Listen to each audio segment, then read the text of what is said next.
Исмаил Исаков, генерал-лейтенант, мурдагы коргоо министри, коопсуздук кеңешинин катчысы, депутат. Чек ара боюнча комиссиянын Ташкенттеги протоколу улуттун кызыкчылыгына жооп бербейт. Кыргыз, өзбек, кыргыз, таджик чек араларын делимитациялоо иштери президент Жапаровдун Ташкентке болгон сапарынан кийин мурда болуп көрбөгөндөй жандана башталганын адилеттүүлүк үчүн белгилеп коюшубуз керек. Чек ара маселеси боюнча комиссиянын жетекчиси УКМКнын төрагасы Ташиев мырза мурунку комиссиялардын төрагаларынан айырмаланып, экинчи тараптар менен тең ата сүйлөшүүгө жетишкени, анын 1 сантиметр жерди бербейбиз деп айткандары коомчулуктун бир топ катмарын кубандырса, өзбек тарап менен сүйлөшүүлөрдүн жыйынтыгы боюнча берген маалыматы ар кандай ой пикирди жаратып, коомдун экинчи катмарынын мүдөөсүнө толбой артык кылам деп тыртык кылды дегендер дагы чыкты. Балким Ташиев мырза чек ара, жер суу жана эки мамлекеттин ортосундагы топтолуп келген ар кандай көйгөйлөрдүн түпкү маңызын билбегендер. Мүмкүн кандайдыр бир күчтөрдүн таасиридир, ким билет. Андыктан октябрь окуясынан кийинки Ташкенттин бизге болгон мамилесине жана президенттин расмий сапарына көз салып көрөлү. Өзбекстандын жетекчилери президент Жапаровдун сапарына жогорку деңгээлде даярданышып, бизден барган жоон топту салтанаттуу тосушуп, чыгыштык меймандостуктун эң жакшы жагын көргөзүшүп, келишимдердин баарына кол коюуга жетишишти. Албетте ушундай орчундуу маселелер Жапаровдун кыска мөөнөттүк сапарында тез эле макулдашылып, бир пикирге келишим мүмкүн болбой, министрлер салтанаттуу түрдө келишимдерге кол коймок эмес. Бул жетишкендиктер эки тараптын жетекчилеринин жеке көзөмөлдөрүндө көздөн алыс, алдын ала даярдалгандыгын айтпаса да эми түшүнүктүү болуп калды.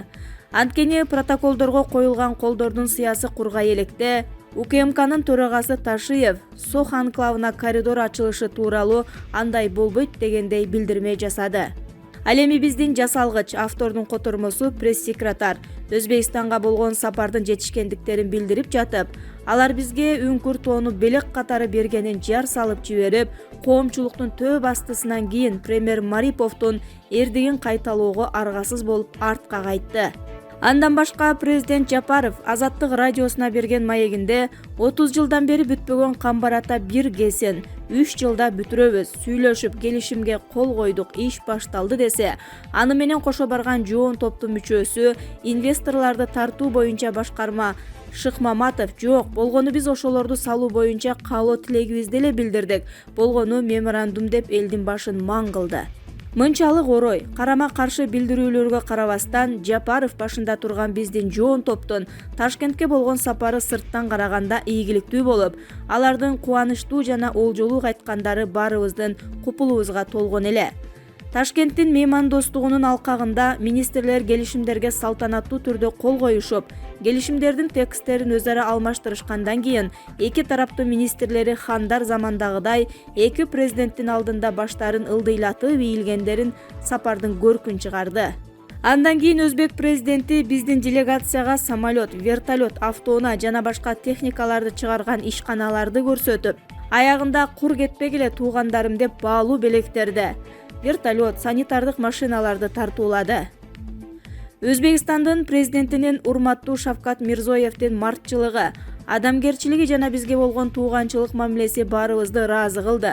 Бишкекке келгенде биздин президент Азаттык радиосуна биз алардан 40 жыл артта калыппыз деп алардын жетишкендиктерине баа берди. Ташкенттин мындай жылуу мамилесинин жана мартчылыгынын артынан алардын ойлогон максаттарын жана эмнеге жетишүү аракеттерин билдикпи?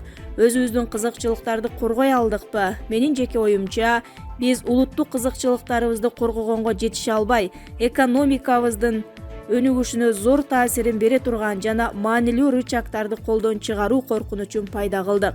Ал эми өзбек элинин лидери жана президенти урматтуу Шавкат Мирзоев өзбек өкмөтүн 13 жыл башкарган, тажрыйбасы эбегейсиз зор, ар бир тамчы суунун баркын билген, кесиби боюнча ирригациялоо жана механизациялоо боюнча инженер катары Ислам Каримов убагынан бери көксөп келген, стратегиялык максаттарына күчтүү дипломатиянын чыгыштык сый-урмат, адамгерчилик жана марттыгы менен жетишти. Анын ийгилиги шахмат гроссмейстеринин тили менен айтканда өзбек гамбитине тете болду. Ошентип Ташкент өзгөчө 2001-жылдан бери ишке ашыра албаган суу ресурстарыбызды толук көзөмөлгө алуу мүмкүнчүлүгүн алды. Барыбыз жакшы билгендей, биздин аймакта Нарын дарыясынын суусунан башка Өзбекстандын айыл чарбасына иштей турган 3 суу сактагыч СССР убагында курулган. Биринчиси Кара суу жана Өзгөн райондорунун аймагындагы Кампирабад суу сактагычы. Кара дарыянын Гүлчөө, Куршап, Жазы дарыяларынын куймасы аянты 5731 гектарга тете. Суунун пайдалуу көлөмү 1978 жылдары 800 миллион куб метр, 1980 жылдары 1750 миллион куб метр, 1984 жылдары 1900 миллион куб метр, бүткөнүнө 42 жыл болду. Экинчиси Алабука районунда Орто Токой суу сактагычы. Биздин 1,5 миң Өзбекстандын 28 миң гектар эгин талаасын суу менен камсыз кылат. 1940 жылы башталып, 1948 жылдары ишке берилген, 72 жыл болду. Үчүнчүсү Араван районундагы Керкидан суу сактагычы. 1967 жылы ишке берилген, бүткөнүнө 53 жыл болду. Өзбекстандын 80 миң гектардан ашык эгин талаасын суу менен камсыз кылат. Кемпирабад суу сактагычында кошумча 2 кез курулган. Биринчиси 1983 жылы ишке киргизилген. Кубаттуулугу 50 мегаватт, жылына орточо эсеп менен 171 миллион киловатт саат электр энергия чыгарат. Андан кийин 2006 жылы ишке киргизилген, модернизациялоонун негизинде 2019 жылдан тартып кубаттуулугу 190 мегаватт, жылына орточо эсеп менен 500 миллион киловатт саат электр энергия чыгарат. Биздин өкмөттүн адистеринин эсеби менен Өзбекстан 2018 жылга чейин 230 миллион АКШ долларын тапса, кийинки 2 жылда 1 миллиард киловатт саат электр энергия өндүрүп, 1 киловаттын 1 сомдон сатылса, 12,5 миллион АКШ доллар пайда табышып, ушул эле көрсөткүч менен акыркы 30 жылда 252 миллион АКШ доллар киреше алышкан. Кампирабад суу сактагычы 1978 жылы ишке киргизилгенде Өзбек Республикасында 44,3 миң гектар сууга жер пайда болгон. Эгерде алар ушул пайда болгон жерге буудай эгизсе, Айыл чарба министрлиги эсеби боюнча биздин шартта 1 гектардан 2,5 тонна буудай алынат. Өзбекстанда бул көрсөткүч 5,5 тонна. Буудайдын базар баасы 250 АКШ долларды түссө, анда алар жылына наркы 60 миллион долларлык, 243 миң тонна же 42 жылда 2,5 миллиард долларлык 10 миллион тонна буудай өндүрүшмөк. Ал жерлерге өзбек туугандар жогорку рентабилдүү, валюта алып келүүчү пахта жана башка өсүмдүктөрдү эгишет. Кызыккандар болсо, ушул формула менен бул өсүмдүктөрдөн түшүүчү пайданы эсептеп алышса болот. Келишим боюнча Бүргөндүү массивине чейин 149 километр канал куруп, анын негизинде бизде 20 миң гектардан көп суугат жерибиз пайда болмок. Ал жерди суугаруу үчүн канал аркылуу 227 миллион куб метр сууну суу сактагычтан алып турмакпыз. Эгерде 20 миң гектар жерге биз буудай эккенде, жогорудагыдай эсеп менен жылына наркы 12,5 миллион долларлык 50 миң тонна, 42 жылда 525 миллион долларлык 2,5 миллион тонна буудай өндүрмөкпүз. Андан башка Өзгөн, Кара суу райондорунун кээ бир айылдарында жер астынан суу чыкпас үчүн коллектордук дренаждык системаларды курмак. Тилекке каршы өзбек тарап алардын бирин дагы бүгүнкү күнгө чейин аткарышкан жок. Болгону кара топурактуу, эгин эккенге ыңгайлуу 5731 гектарга биздин жердин ордуна алар 4127 гектарга таштак, суу чыкпаган эгинге пайдасыз бонитеттик сапаты боюнча 43-61 балдуу жерлерден бөлүп аргандай участкалардан беришиптир. 1604 гектар жер компенсацияланбай бизге берилбей калган экен. Андан башка платинанын проекти боюнча 906,5 метр бийиктиги 1984 жылы биздин уруксатсыз өз алдынча 908 метр көтөрүшүп, кошумча биздин 269,5 гектар эгиндик жана 7,5 гектарга көп жылдык өсүмдүктүү жерибиз суу алдында басылып калган. Компенсацияланбаган жана суу астында калган жерлер 2518 гектарды түзүп, коллектордук дренаждык системаны салбагандыгынын кесепетинен Өзгөн, Кара суу райондорунун Карол, Куршап, Баштөбө, Төрткөл, Жылалды, Жаңарык жана Сабай айылдык аймактарында жалпысынан 5028 гектар жер сазга айланып, жерден туз чыгып, айыл чарбалык ишке жарабай. Жылына жогоруда буудай эквиваленти менен эсептегенде биз 4,7 миллион доллар, акыркы 30 эле жылдын ичинде 141,5 миллион доллар зыянга учурадык. 800гө жакын турак үй бүгүн авариялык акыбалда. Канчалаган жарандар оорулуу болуп, кээ бирлери үйлөрүн таштап кетишти. Орто эсеп менен турак үйлөр боюнча эле биздин өкмөттүн адистеринен 2018 жылдагы эсебинде 210 миллион долларлык зыян тарттык. Эң кейиштүүсү жер алдынан суу чыккандыктын кесепетинен маркумдардын сөөгүн жерге берүү өзүнчө көйгөйгө айланды. Эгерде Орто Токойдон 660 гектар, Керкидандан 1041 гектар жогорудагы расчет менен эсептесек, жылына 4252 гектар, 1 миллион 63 миң АКШ долларлык, акыркы 30 эле жылда 31,8 миллион АКШ долларлык киреше таппакпыз. Ташкент бир гана Кампироват суу сактагычын эсебинен пайда болгон 44 гектар суугат жерине 42 жылдын ичинде шарттуу буудай менен электр энергиядан 2,75 миллиард АКШ долларынан ашык киреше тапса, бардыгы биригип биз жолдордон жана 3 суу сактагычтын кесепетинен 1 миллиард 208,3 миллион АКШ долларлык зыянга учурадык. Бул каражатка биз туурасы 8 метр болгон 12,083 километр же Бишкек-Торугарт жолун 2,5 жолу салып, акыркы МУК тендеринин баасы менен 9 кабаттуу 2-3 бөлмөлүү 81 батирлүү 105А сериясындагы панелдик үйдү салып, 334,523 жараныбыз же болбосо жабыр тарткан Кара Суу районунун дээрлик калкы бекер үй менен камсыз болушмак. Эми чек араны делимитациялоо иштери боюнча Союз учурундагы республикалардын ээлешкен аймактарын тааныйбыз, чек араларын бузбоого кепилдик беребиз деген эл аралык декларацияларда жана достук, түбөлүк достук келишимдерине карабай, өзбек туугандар 90-жылдардын аяктарына чейин делимитациялоо иштерине мурда биздин кээ бир участокторду кошуп алуу менен демаркациялык иш-чараларды зордук зомбулук жолу менен биздин суранычка, ыйга, көз жашка азап тартканыбызга карабай бир тараптуу жүргүзүшкөндүктөн биз бул жактан дагы миллиардтаган сомдук орду толгус зыян тарттык. Азыркы жаштар жана ошол убакта Бишкектен чыгып таш көмүрдөн ары өтпөгөндөр мүмкүн билбестер, бирок орто жаштан жогорку өзгөчө Ош, Жалал-Абад, Баткен областтарынын жашоочулары жана ал тарапка каттагандар өтө жакшы билишет. Башка майда барат айланма жана Баткен багытындагы жолдорду кошпогондо 300 миллион доллардан ашык кредитти моюнга илип, 300 километрден көбүрөөк Ош, Куршап, Өзгөн, Жалал-Абад, Ташкөмүр, Кызылжар, Кербен, Ташкөмүр, Кегети, Авлетим, Кербен, Актам, Алабука жолдорун салганыбызды ким жокко чыгара алат?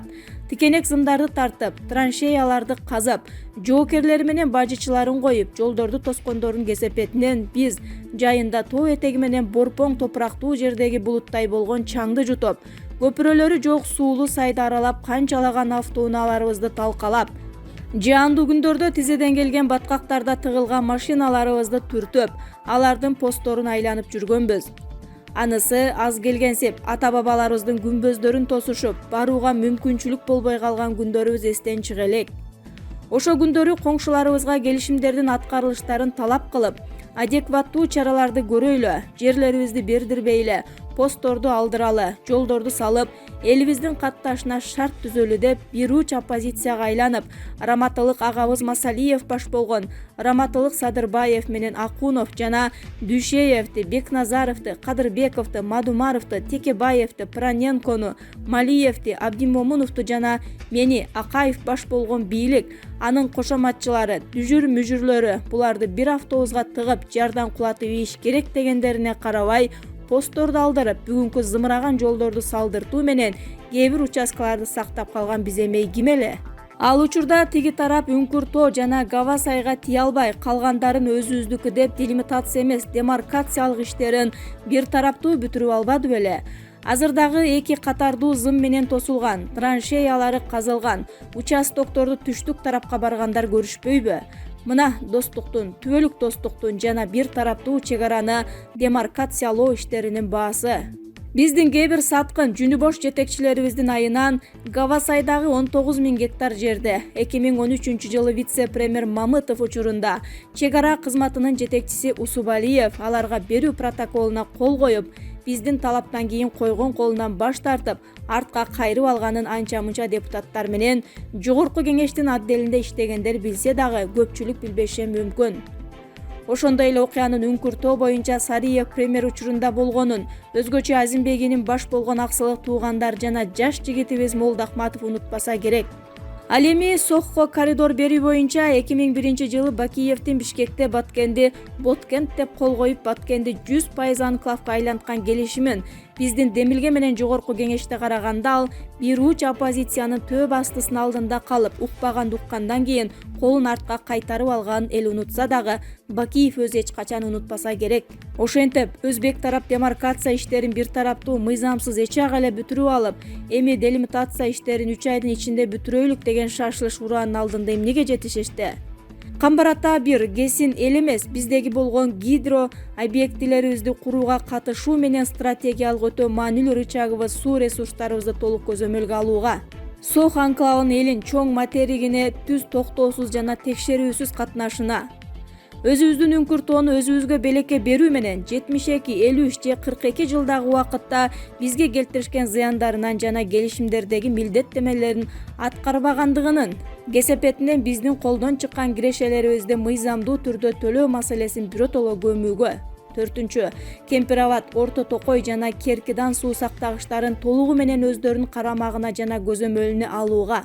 Тилекке каршы сүйлөшүү учурунда базардагыдай соодалашпай, биз тарткан зыяндарды жана алардын кесепетинен колдон чыккан миллиарддаган АКШ долларынан ашык кирешелерди жүйөлүү фактылардын негизинде дипломатиялык чеберчилик менен келтирип, суу сактагычтарыбыздын эсебинен алар 72, 53, 42 жылдардын ичинде канча кошумча пайда тапкандарын адистер аркылуу эсептетип, анан сүйлөшүүгө барса туура болмок. Арзыбаган белек Бечкекке сүйүнбөй, маселени терең иликтебей, мурун алган өз милдеттенмелерин аткаруусун талап кылып, зыяндардын жана колдон чыккан кирешелердин ордун толтуруу маселеси кабыргасынан коюлса, адилеттүүлүк орноп, улуттун кызыкчылыгына жооп бермек. Азыр айрымдарыбыз айтып жатабыз, протоколдорго кол коюлду, биз мынча гектар жер алдык, мурункулар жасай алган эмес, жоопкерчиликти биз алдык, кээ бирлери көрө албастык кылып жатышат деп. Туура, мурункуларга караганда активдүү иш башталды, күпүлдөгөн сүйлөшүүлөр жүрдү. Бул чындык. Мурункулардын жетишкендиктери суу сактагычты жана жерлерди бербей, кайрадан өзүбүзгө ала баштагандыгы. Эми азыркынын жыйынтыгын салыштырып көрбөйлүбү? Кыргыз эли адилеттүүлүккө жеттиби? 72, 53 же 42 жылдан бери өзбек туугандар өз милдеттерин аткарбагандыктардын кесепетине бизге келтирген зыяндардын орду толтурулдубу? Анысы аз келгенси биздеги суу сактагычтардан ажыроо эле эмес, анын алдындагы ичиндеги жана тегерегиндеги байлыктардан кол үзүү коркунучу пайда болгонун түшүнгөн жокпузбу? Мен ойлойм, эгерде ким болбосун жүйөлүү негиздерди жана фактыларды келтирип, зыяндарды жана колдон чыккан кирешелердин ордун толтурууну мыйзам чегинде талап кылып, кыргыз элинин кызыкчылыктарын коргосо, ал чыныгы патриот. Мындай талапты коюу, нарындыгына же башка облустугуна карабай, ар бир кыргыздын жигити менен кызынын, атасы менен баласынын, көк сакал менен ак сакалынын эле эмес, жалпы кыргыз элинин ыйык милдети. Чыдамдуу кыргыз эли коңшулардын мыйзамсыз бир тараптуу иштерин баарына чыдады, баарын көтөрдү, чөгөлөбөдү, кайрадан турмуштун кээ бир багытынан артка эмес, алдыга кетти. Бирок улуттун кызыкчылыгын коргоп, базар экономика заманында алар менен эсептешип, адилеттүүлүктү орнотуп, ынтымакта жашайлы дешибиз керек болчу.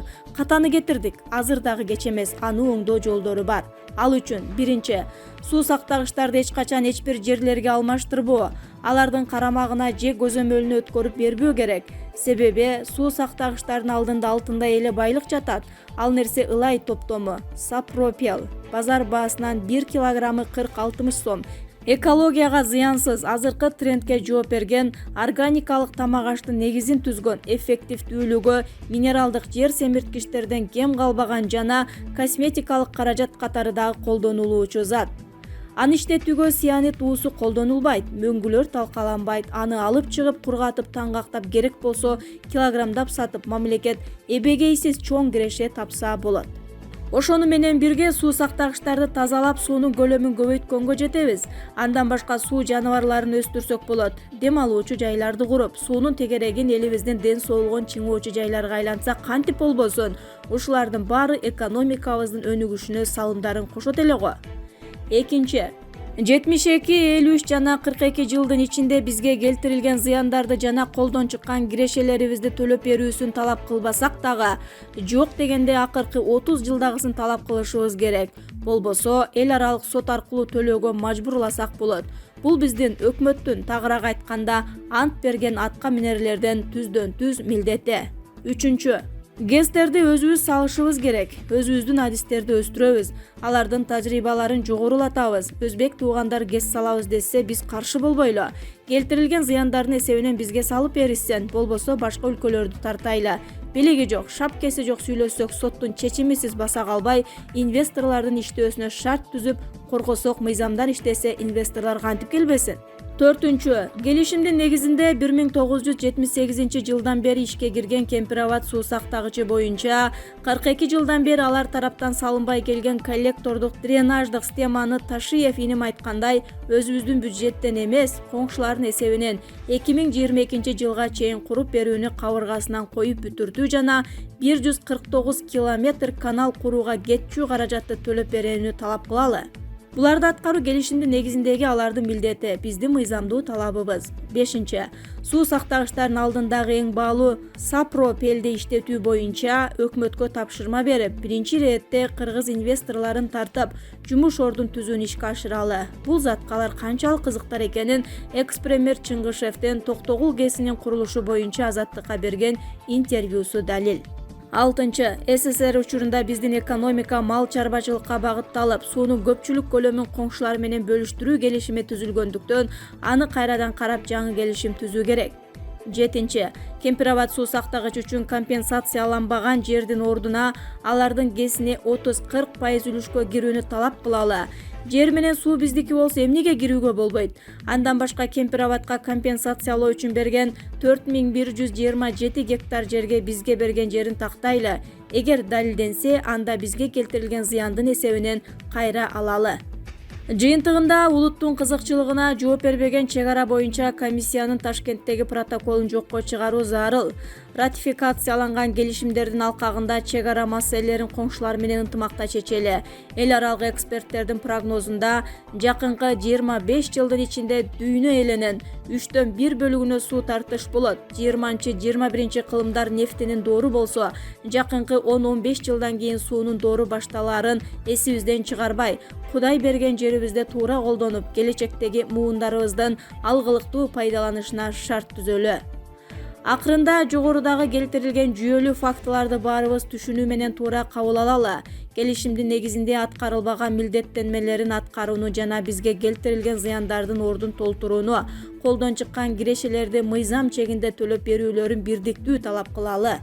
Ошондо адилеттүүлүк орнойт. Улуттун кызыкчылыгын коргоого жетишебиз. Коңшуларыбыз менен дооматсыз жашайбыз. Достугубуз дагы чыңалат.